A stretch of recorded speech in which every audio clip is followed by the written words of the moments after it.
हमारे YouTube channel Navodaya classes 2020 में आपका हार्दिक स्वागत है।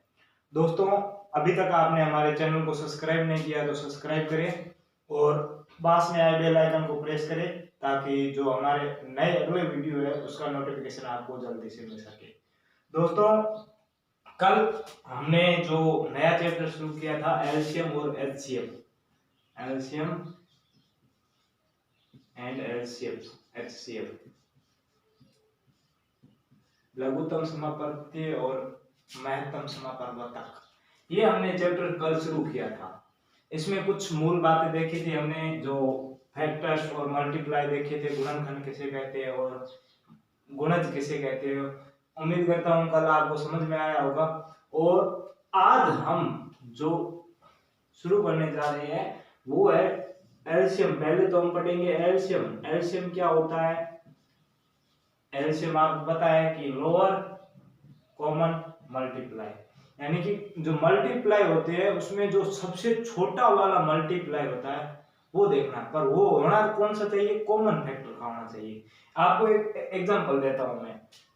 जैसे कि हम ले लेते हैं 4 और 6 के गुणज ले लेते हैं। ये 4 है और ये 6 है, इसके गुणज ले लेते हैं। गुणज मैंने आपको समझाया था। गुणज का बोले तो सीधा पहाड़े पर आपको आना है, यानी कि उसके गुणा में होना चाहिए। आपको 4 से 1 से गुणा कर दोगे 4 आएगा, 4 को 2 से गुणा करोगे 8 आएगा, 4 को 3 से गुणा करोगे तो 12 आएगा। ऐसे पहाड़े में आएगा आपका उत्तर।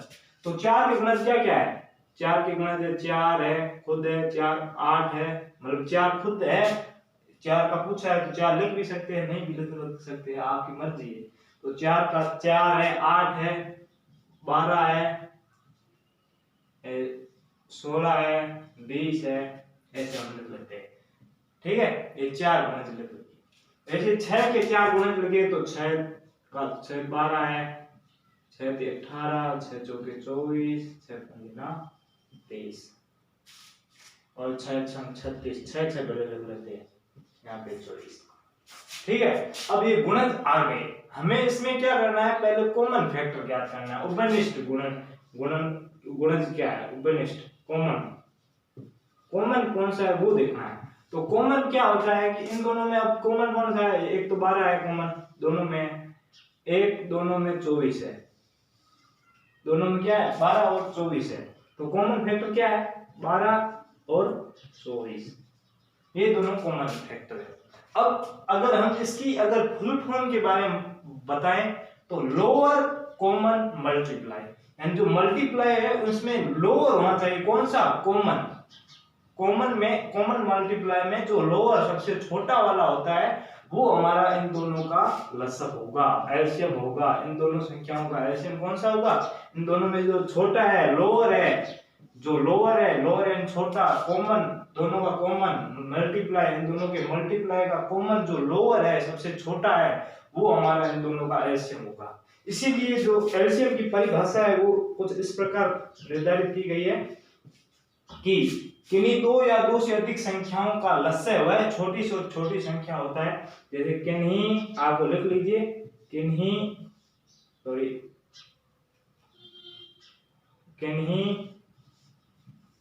2 या 2 से अधिक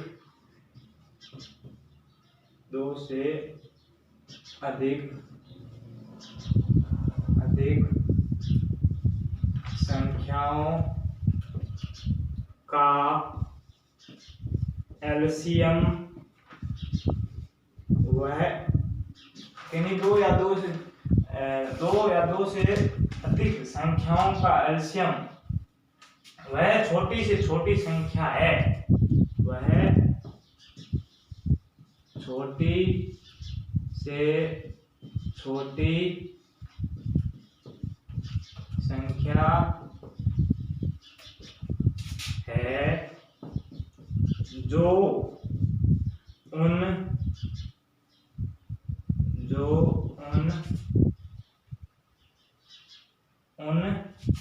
दोनों संख्याओं उन संख्याओं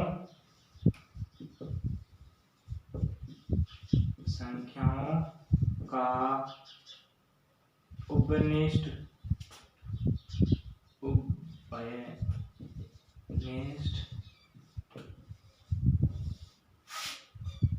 गुणज।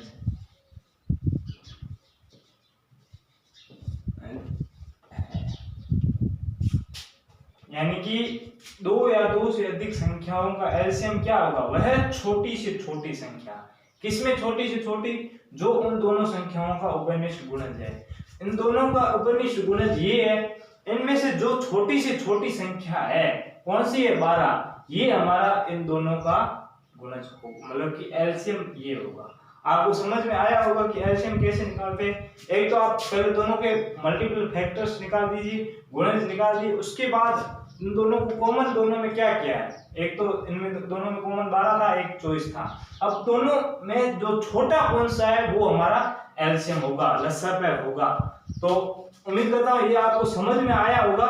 और अगर इसमें आपको कोई तकलीफ है तो मैं एक दूसरा तरीका बताता हूँ, वो क्या है वो देखते हैं।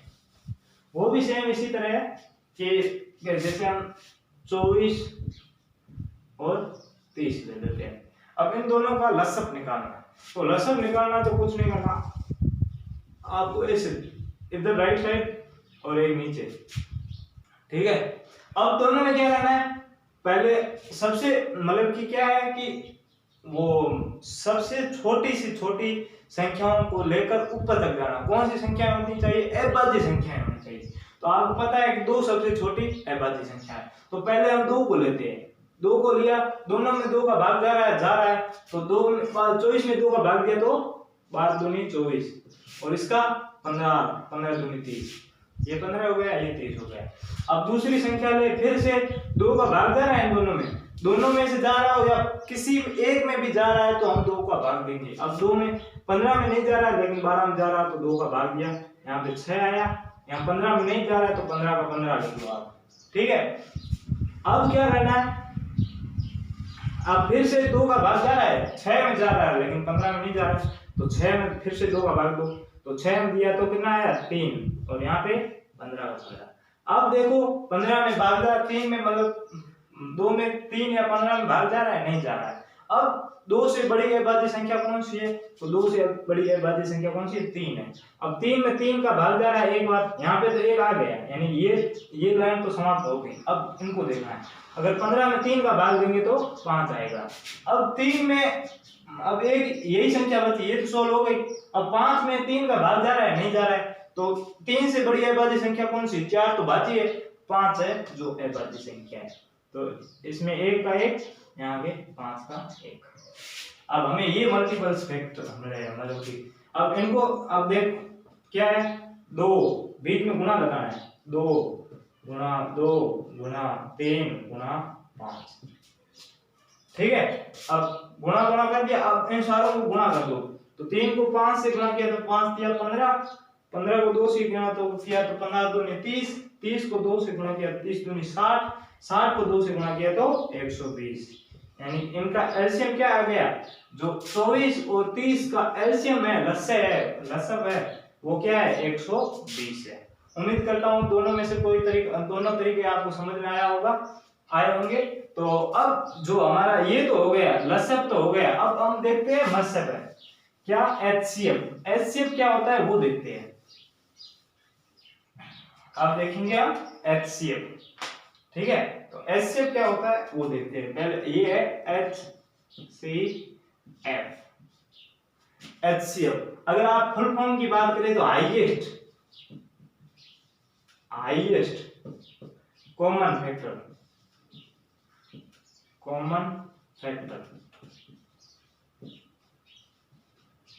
हाईएस्ट कॉमन फैक्टर की बात करें तो किसी भी संख्या में 2 फैक्टर तो होंगे ही होंगे। मैंने आपको कल बताया था, एक और वह स्वयं संख्या दोनों फैक्टर होंगे ही होंगे। अब हम एग्जांपल आपको अभी मैंने 6 और 4 का समझाया था, वैसे इसका भी समझाता हूं। अभी हम 2 संख्या ले लेते हैं, 24 और 32 ले लेते हैं, कोई 2 संख्या। अब इनका फैक्टर क्या है वो आपको पता होना चाहिए। अब एक तो सभी संख्याओं का एक तो होगा ही होगा, इसका भी एक है और इसका भी एक हो गया एक। अब ये देखो भाज्यता का नियम देखो कि 2 की भाज्यता का नियम क्या कहता है कि इकाई अंक 0 2 4 6 8 हो, तो इसका इकाई अंक 4 है, यानी कि 2 का इसमें भाग जा रहा है, यानी कि पूरा जाएगा, तो ये इसका 2 भी फैक्टर हो गया। अब 3 की भाज्यता का नियम इसमें भी देख लेते साथ साथ में 2 की भाज्यता का नियम।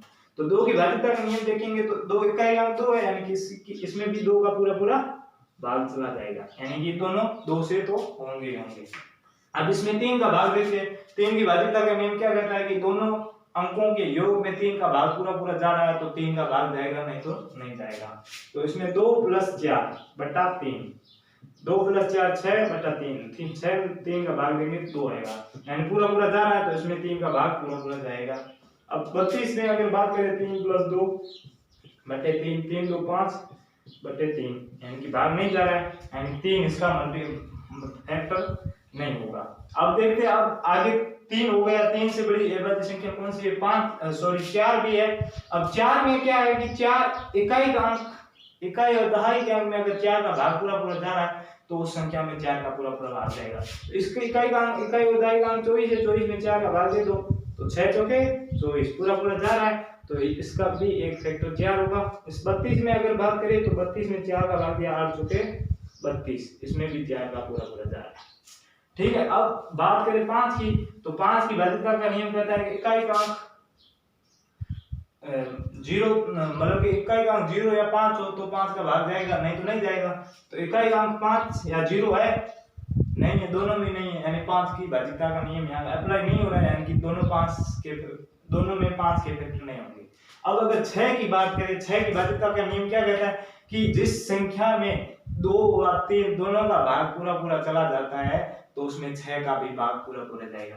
इसमें 2 और 3 का पूरा जा रहा है, यानी कि 6 का भी इसमें पूरा जाएगा। अगर इसमें बात करें, इसमें 2 का जा रहा है लेकिन 3 का नहीं जा रहा है, यानी कि इसमें 6 का भाग नहीं जाएगा। अब अगर बात करें 7 की, 7 में दोनों का भाग नहीं जा रहा है, 7 या 21 और 7 चौके 28 पूरा 32 हो, 24 नहीं आ रहे। 8 की बात करें, 8 या 24, 8 या 24, यानी 8 का पूरा भाग जा रहा है, और 8 चौके 32, यानी इसमें भी 8 का पूरा भाग जा रहा है।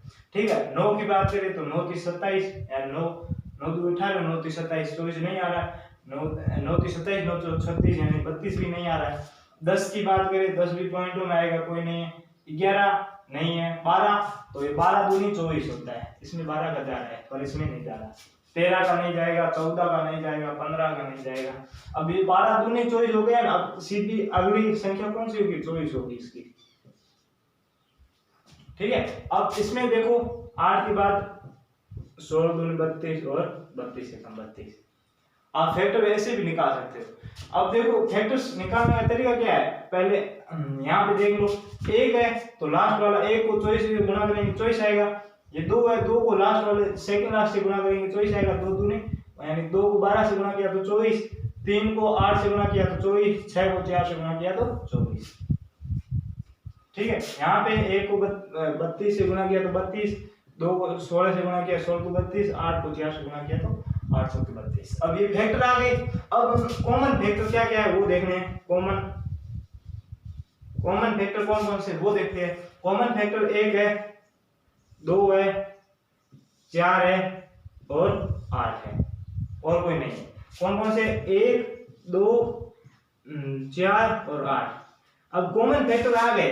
अब इसमें क्या है? हाईएस्ट कॉमन फैक्टर, यानी सबसे बड़ा कॉमन फैक्टर कौन सा है? ये कॉमन फैक्टर 8 है। तो इन दोनों संख्याओं का 24 और 32 दोनों संख्याओं का जो एलसीएम होगा वो होगा 8। एलसीएम लसअप में क्या कहता है कि कॉमन फैक्टर में सबसे छोटा वाला होना चाहिए, लेकिन एचसीएफ में क्या कहता है कि कॉमन फैक्टर में सबसे बड़ा वाला होना चाहिए।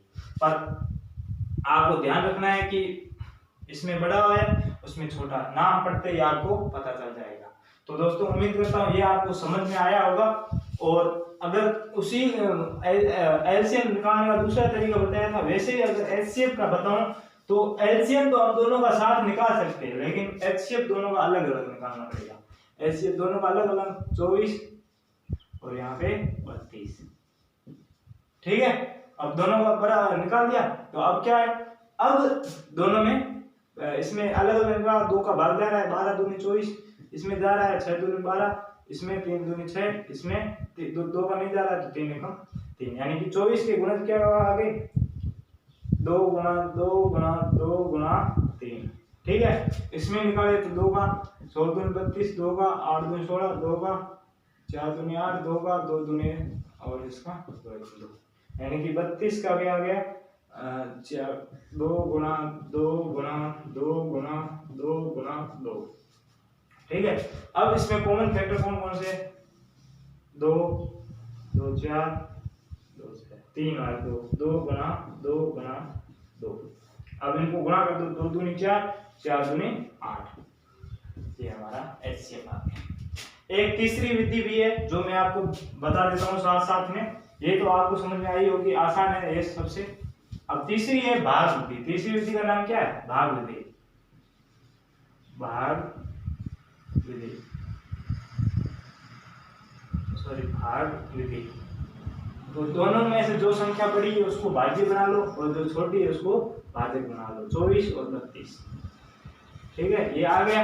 अब 24 में 32 का भाग दो तो 24 एकम 24, 24 दूनी 48 हो जाता, जो कि 32 से ज्यादा है। तो 24 एकम 24, ये 24, 32 में 24 गए, पीछे कितने बचे? 8 बच गए। अब ये 8 बचे हैं, इसको फिर से भाजक बना लो और जो ये पहले हमने भाजक बनाया था इसको भाज्य बना लो। ठीक है, तो 24 क्या करना है? जितने शेष बचे इसको भाजक बनाना है, इसका भाग देना है। किसमें देना है? जो आपने पहले भाजक लिया था उसमें देना है।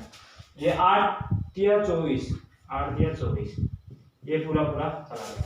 अगर नहीं जाता बाई चांस कुछ भी, अगर यहाँ पे बाई चांस अगर 2 बच जाते, अब बचे नहीं, अगर आपको समझा रहा हूँ, बच जाते तो इसको फिर से भाजक बना लेना। अब इसको तो बना लिया, उसके बाद क्या 8 को बनाना फिर से, समझिए। अब पीछे पूरा पूरा जहां भाग चला जाएगा, अगर यहाँ पे 4 दूनी 8 पूरा पूरा भाग चला जाता है तो हमारा जो एचसीएफ होगा ना वो ये होगा। पर हमारा तो भाग यहाँ पे चला गया 8 या 24, तो हमारा भाजक मतलब कि एचसीएफ क्या हो गया 8 को। उम्मीद करता हूँ दोस्तों आपको समझ में आया होगा। अब आपको एक क्वेश्चन समझाता हूँ। क्वेश्चन भी कुछ इस प्रकार है, एचसीएफ के ऊपर है। क्वेश्चन इस प्रकार है कि क्वेश्चन 5 गुणा 7 गुणा 9 गुणा 11 गुणा 13 और 9 गुणा 11 गुणा 13 गुणा 17। ठीक है, दोनों में हमें क्या पूछा है? एचसीएफ पूछा है। इन दोनों का एचसीएफ क्या होगा? तो ऑप्शन कौन कौन से? ऑप्शन पहला है 13, ऑप्शन बी है 33, ऑप्शन सी है 9 गुणा 11 गुणा 13 और ऑप्शन डी है वो है 5 गुणा 7 गुणा 9 गुणा 11 गुणा 13 गुणा 17। ये ऑप्शन 4 ऑप्शन डी है। तो हमें क्या करना है? Common factors. तो अब देखो फैक्टर निकाल दिए, टुकड़े कर दिए, हमें क्या करना? कॉमन देखना है, कॉमन कौन सा है। एचसीएफ पूछा है यानी हाईएस्ट कौन सा है वो देखेंगे। अब देखते हैं। अब देखो इसमें कॉमन की अगर बात करें तो ये सभी गुणा में है, गुणा करेंगे। अब वो मैंने अलग अलग तरीके निकाले थे ना, वो वाले हैं। ठीक है, तीनों को गुणा करते हैं। अब इनमें से कॉमन कौन सा है? इसमें 5 है, इसमें 5 नहीं है, इसमें 7 है, इसमें 7 नहीं है, इसमें 9 है, इसमें भी 9 है, तो एक 9 आ गया। 9 गुणा 11 11 गुणा 11 गुणा 13 गुणा 13 गुणा 13 17 इसमें है पर इसमें नहीं, यानी कि ये 3 है, 3 हो गए। अब 3 को हम गुणा करने से पहले एक बार ऑप्शन देख लेते हैं कि इन तीनों में से ऑप्शन है या नहीं। तो ऑप्शन 13 है, ये तो गलत हो गया, सिर्फ 13 नहीं है, गुणा में 11 और गुणा में 9 भी है। ऑप्शन 32 की सॉरी 33 था, ये भी गलत है। ऑप्शन सी देखिए तो 9 गुणा 11 गुणा 13, ये उत्तर सही है। और नीचे वाला देखिए तो 5 है 7 है, ये दोनों नहीं होने चाहिए, ये भी नहीं होना चाहिए, ये एक्स्ट्रा में आ गए, इसलिए ये भी गलत है। तो उम्मीद करता हूं दोस्तों आपको जो सिंपल जानकारी थी एलसीएम और एचसीएफ की वो समझ में आई होगी। अगले वीडियो में हम देखेंगे कि जो भिन्न संख्याएं होती है, फ्रैक्शन नंबर होते हैं, जो बट्टे में भिन्न वाली होती है, उनका हम एचसीएफ और एलसीएम लसअप मसअप कैसे ज्ञात करेंगे वो देखेंगे। और लसअप दिया मसअप दिया हो और लसअप हम कैसे ज्ञात करेंगे, ऐसे और भी देखेंगे। और इनके बाद हम सीधे क्वेश्चन देखेंगे, जो जवाहर नवोदय विद्यालय में जो इम्पोर्टेंट क्वेश्चन होते हैं वो शुरू करेंगे। पहले आपको मैं बता दूंगा कि इस भिन्नों में एलसीएम और एचसीएफ कैसे निकालते हैं, उसके बाद अगर लसब दिया हो, मसब दिया हो, एचसीएफ दिया हो और एलसीएम पूछे हो तो वो कैसे ज्ञात करें, इन दोनों को बताने के बाद मैं सीधे जो हमारे वेरी इंपॉर्टेंट क्वेश्चन पार्ट है वो शुरू कर दूंगा। तो दोस्तों आपको ज़्यादा परेशान होने की जरूरत नहीं है, हम आपको पूरा सिलेबस कराएंगे। तो दोस्तों बने रहिए हमारे चैनल के साथ। धन्यवाद। जय हिंद, जय जय भारत, वंदे मातरम।